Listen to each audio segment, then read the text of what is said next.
Bonjour à toutes et à tous mes chers youtube-tateurs, j'espère que vous allez bien. Moi en tout cas ça va très bien, je suis vraiment en grande forme pour aujourd'hui et le tournage de cette vidéo. Alors encore une fois je vais repousser le tournage de ma vidéo sur la vision à distance scientifique, la partie pratique puisque la partie théorique est déjà sortie. Mais aujourd'hui j'ai un sujet beaucoup plus important à aborder avec vous puisque ça concerne le monde entier.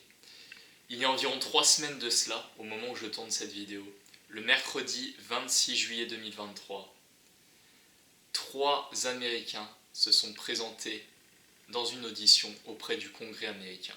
Leur nom, Ryan Graves, pilote de la Navy, qui est la marine américaine, David Fravor, ancien pilote de chasse et commandant de l'US Navy, et qui a été impliqué dans un incident assez célèbre aux États-Unis mais qu'on ne connaît pas en France qui s'appelle l'USS Nimitz, et David Grush, un ancien officier du renseignement et ayant travaillé pour le département de la Défense aux États-Unis. Alors là, vous ne savez pas du tout de quoi je vais parler, à moins que vous ayez suivi l'actualité et les informations ces dernières semaines.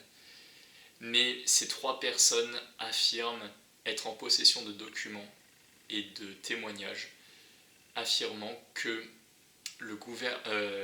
des programmes secrets américains auraient récupéré des vaisseaux non humains, comme ils les appellent, et des restes biologiques qu'ils dissimuleraient à la population. Has the U.S. government become aware of actual evidence of extraterrestrial, otherwise unexplained forms of intelligence? And if so, when do you think this first occurred? Certainly, like I've discussed publicly previously, 1930s. Parts of our government are aware of more about UAP than they let on, but excessive classification practices keep crucial information hidden. Since 2021, all UAP videos are classified as secret or above. This level of secrecy not only impedes our understanding, but fuels speculation and mistrust. If you believe we have crashed craft, stated earlier, do we have the bodies of the pilots who piloted this craft? As I've stated publicly already in my News Nation interview, biologics came with some of these recoveries, yeah.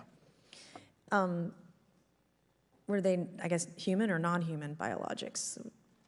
Non-human, and that was the assessment of people with direct knowledge on the program I talked to that are currently still on the program.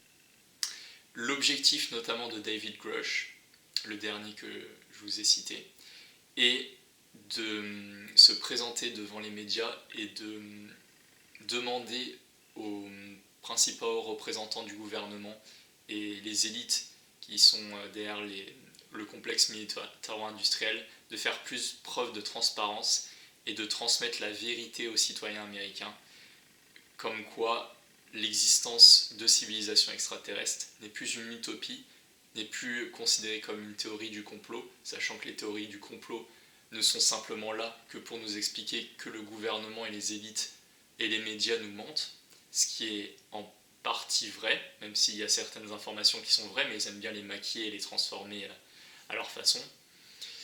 Donc c'est un grand pas pour l'homme, mais aussi un grand pas pour l'humanité qui s'est produit, mon cher Neil Armstrong, il n'y a pas très longtemps, puisque certes, toutes ces informations, moi qui suis plongé dans le milieu ufologique depuis ma plus tendre enfance, puisque ma famille est orientée là-dessus, plus particulièrement mon père, qui m'a montré plein de magazines ufologiques sur le sujet, ayant lui-même fait des observations, ayant fait un travail d'ufologue également à la source, en allant se renseigner auprès des personnes qui disent avoir aperçu des objets volants non identifiés dans le ciel, qu'on appelle maintenant PAN, phénomène aérien non identifié.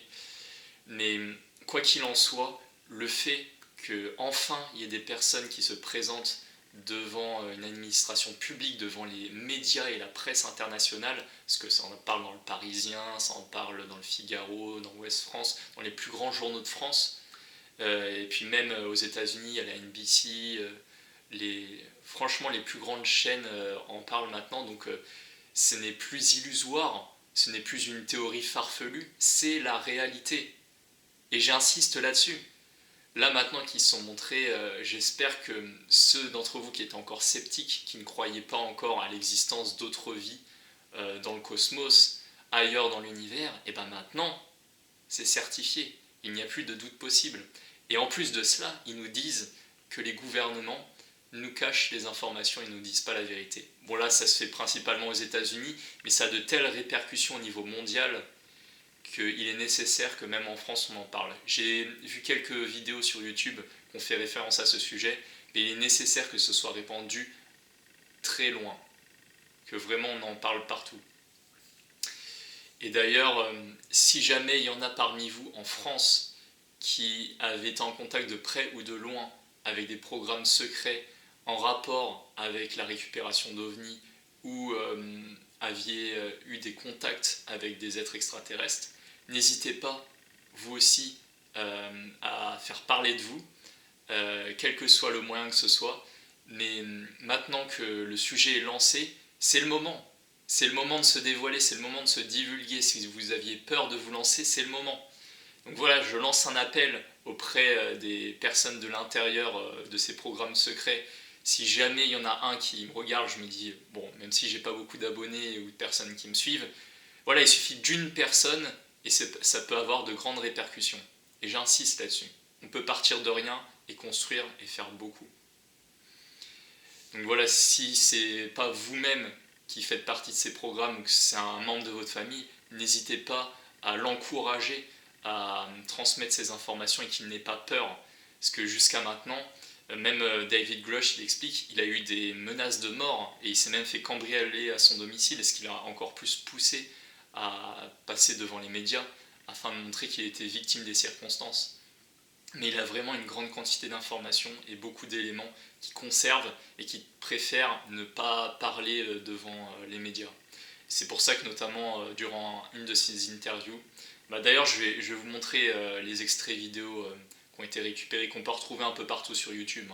Vous n'avez pas besoin de faire beaucoup de recherches pour voir d'abord l'interview initiale, parce qu'avant qu'il arrive au Congrès pour son audition, il s'est fait interviewer par une chaîne nationale aux États-Unis qui s'appelle News Nation, par un journaliste très compétent.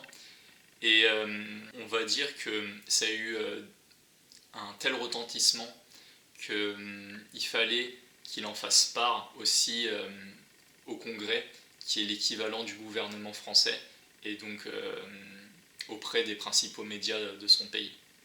Et les révélations qui en ont été faites vont bien au-delà des résumés que je peux trouver un peu partout, notamment des quelques vidéos que j'ai pu regarder.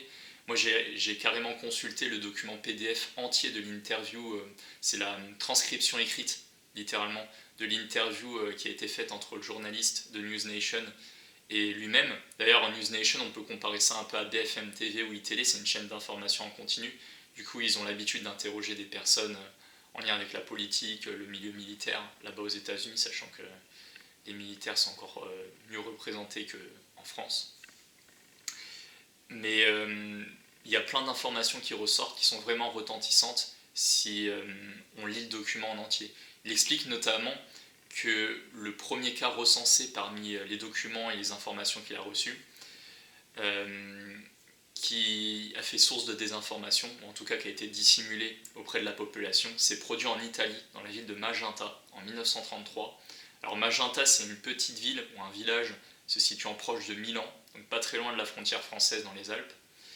Et apparemment, Mussolini aurait récupéré l'affaire, il l'aurait dissimulé, il l'aurait conservé, et il aurait carrément créé un dossier complet dans lequel il regroupait et collectait toutes les informations relatives à l'observation d'objets volants non identifiés ou des interactions avec des entités extraterrestres.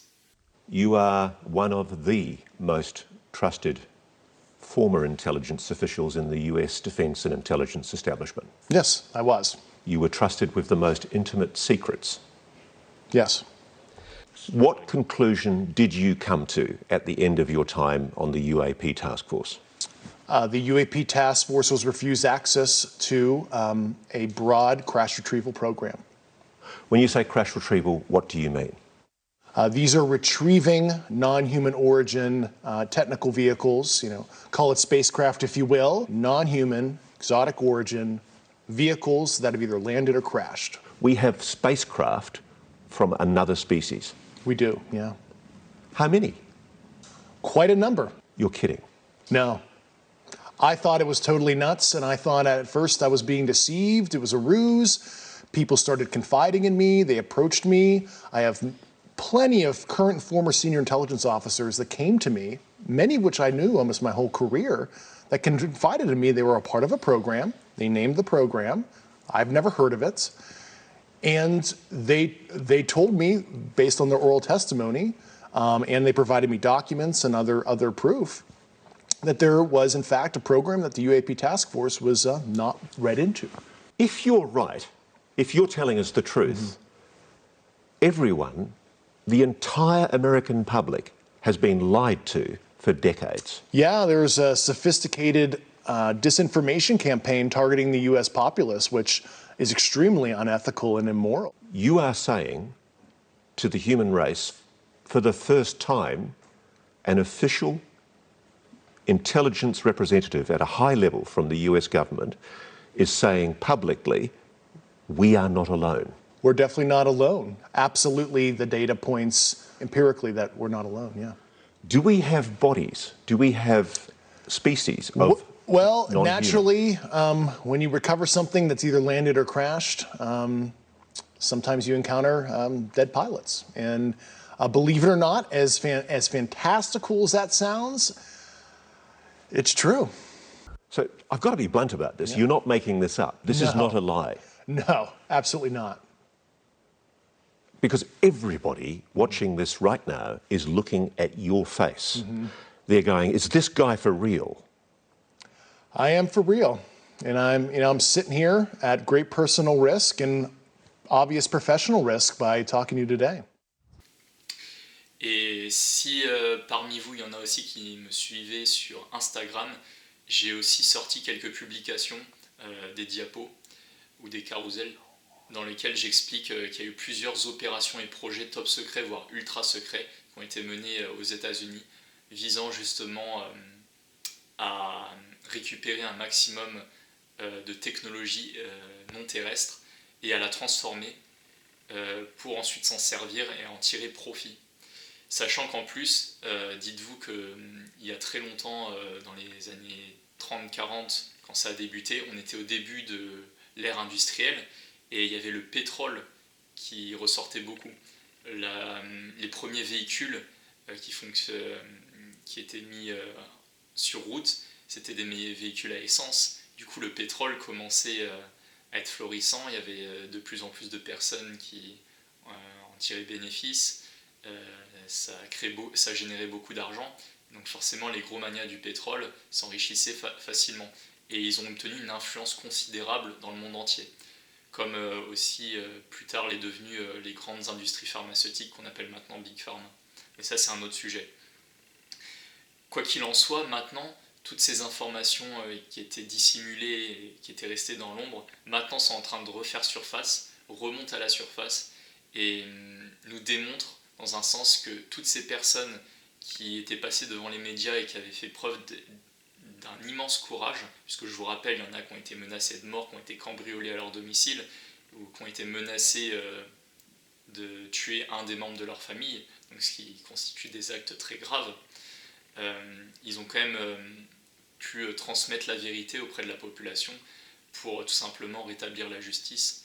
Pour eux, c'est un principe d'équité. La désinformation ne doit pas exister, la transparence doit prévaloir.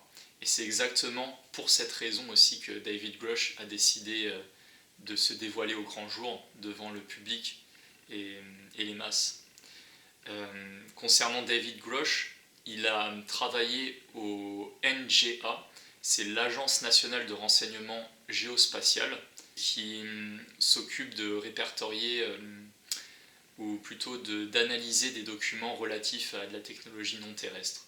Et lui, il a récupéré plein de ces documents-là. Au début, dites-vous qu'il était complètement sceptique. Il était comme n'importe quelle personne qui découvrait le sujet.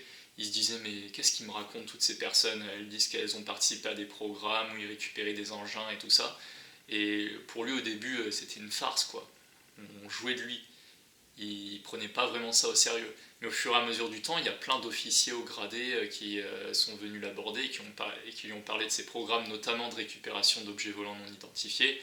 et notamment transformer la technologie, en tout cas l'extraire, des matériaux non terrestres qu'ils ont pu récupérer depuis les sites de crash, et ensuite s'en servir pour créer de nouvelles technologies et la vendre.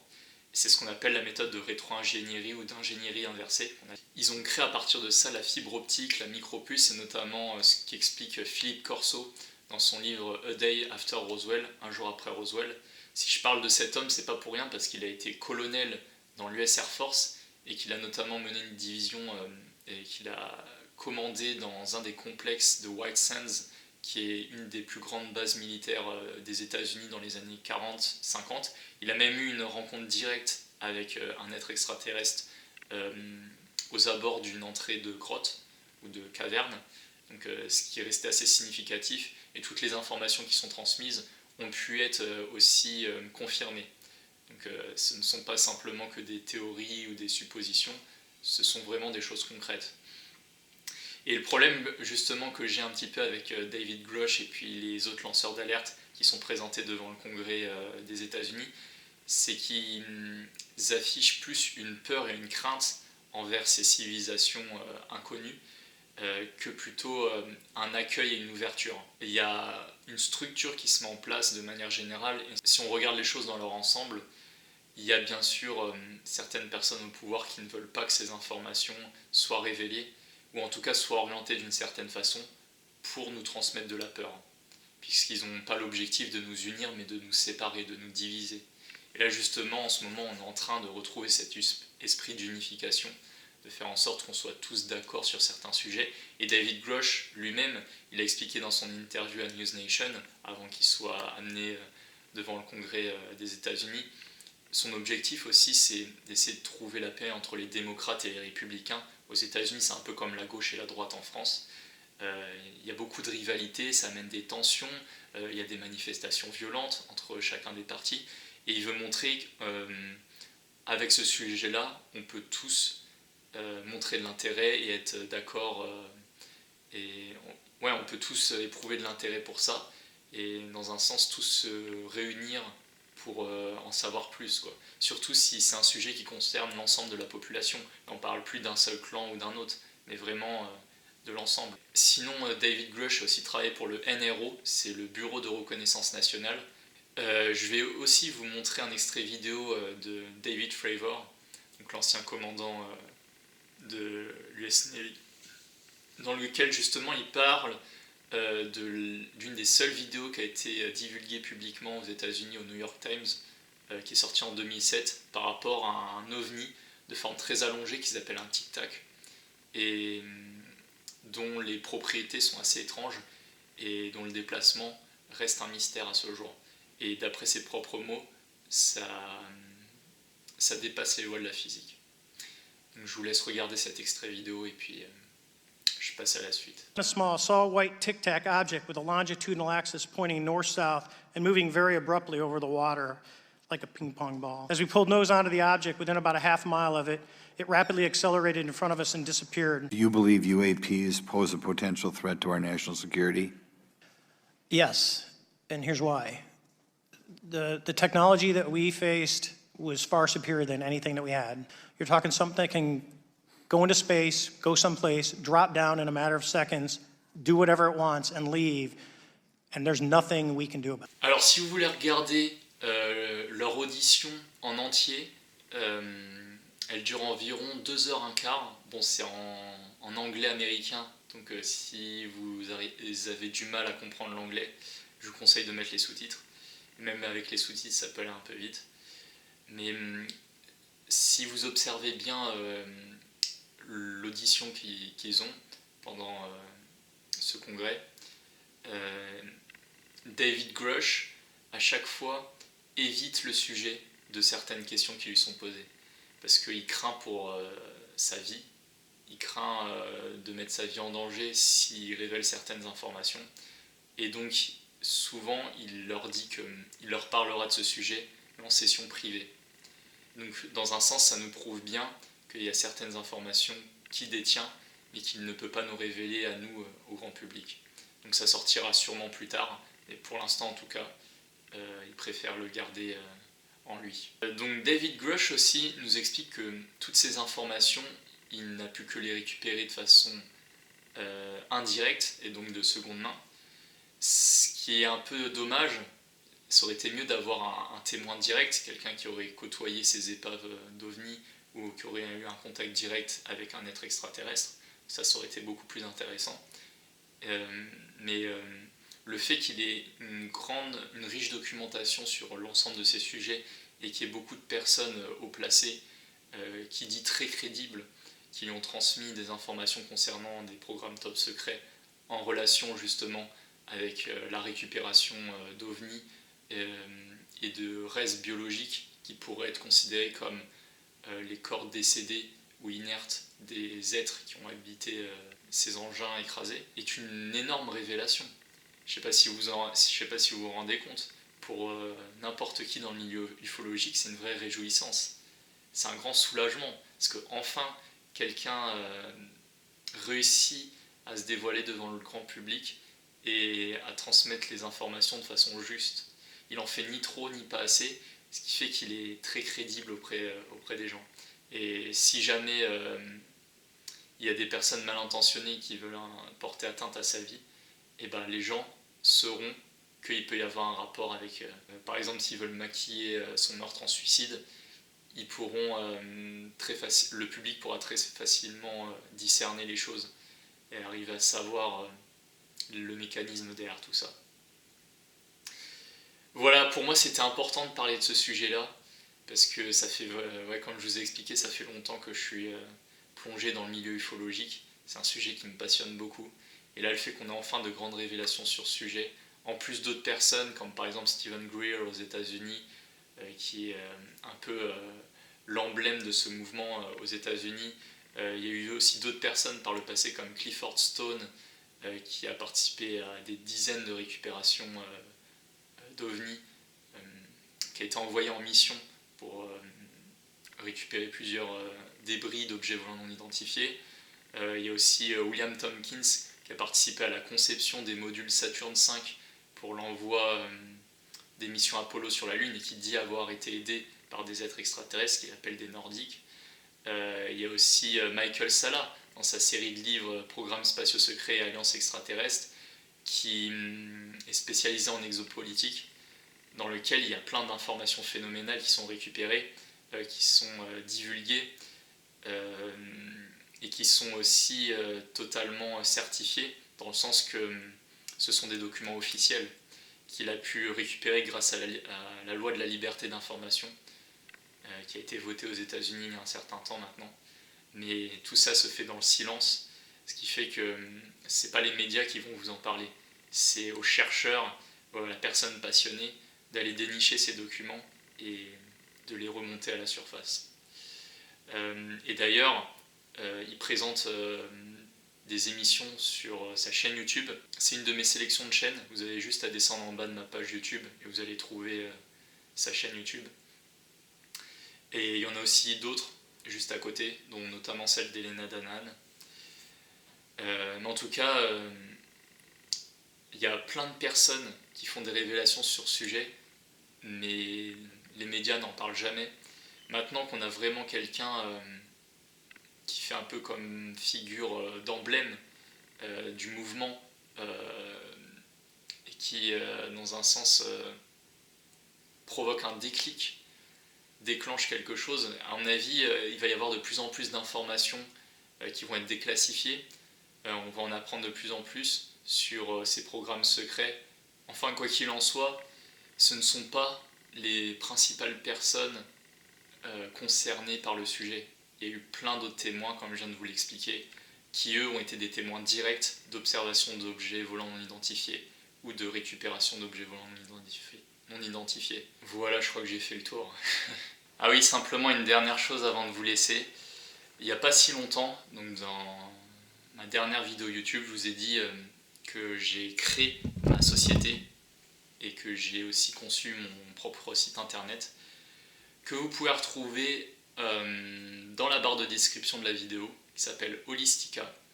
Donc c'est un site internet assez complet et justement holistique, dans le sens qu'il y a une partie qui est spécialisée dans la rédaction des articles et qui regroupe chacune des sciences, que ce soit une science dure ou une science ésotérique. Donc une science reconnue par la science et une science non reconnue par la science. Voilà, tout simplement pour résumer.